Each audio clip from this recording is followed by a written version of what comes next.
A new era, World Court issues landmark ruling in biggest ever climate court case. Judges at the International Court of Justice in The Hague say failing to protect the planet from climate change may breach international law, and could open up routes for reparations.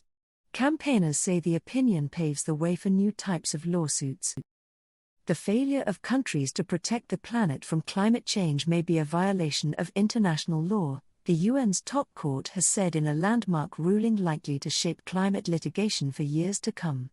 In the world's biggest ever climate court case, the International Court of Justice, ICJ, on Wednesday also said countries damaged by climate change-fueled extreme weather could be entitled to reparations in some cases.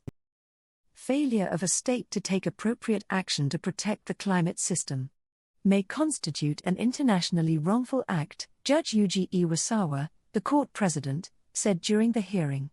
It wraps up the largest ever case heard by the ICJ in The Hague, which involved 96 countries, 10,000 pages of documents, 15 judges and 2 weeks of hearings in December.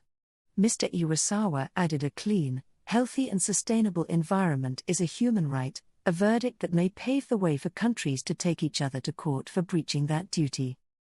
Wednesday's findings have been claimed as a tremendous victory by campaigners and vulnerable nations like the Pacific Islands of Vanuatu and Tuvalu, which are rapidly disappearing underwater, while footing the bill for climate damages caused by bigger, richer, more polluting countries.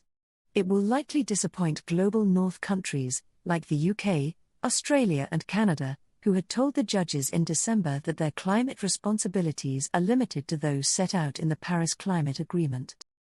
The 140-page-long advisory opinion is non-binding, and it will take time to assess its true impact on climate action around the world. But observers say it sets a precedent for future court cases and opens the door for new types of lawsuits.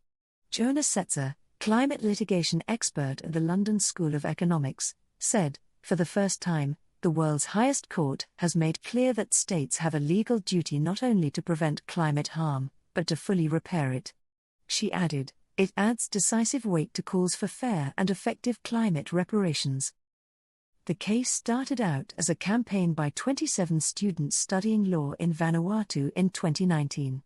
Eventually, the government there agreed to lobby the United Nations for the case, and in 2023 the UN General Assembly formally requested the ICJ to hear the case, backed by 132 countries.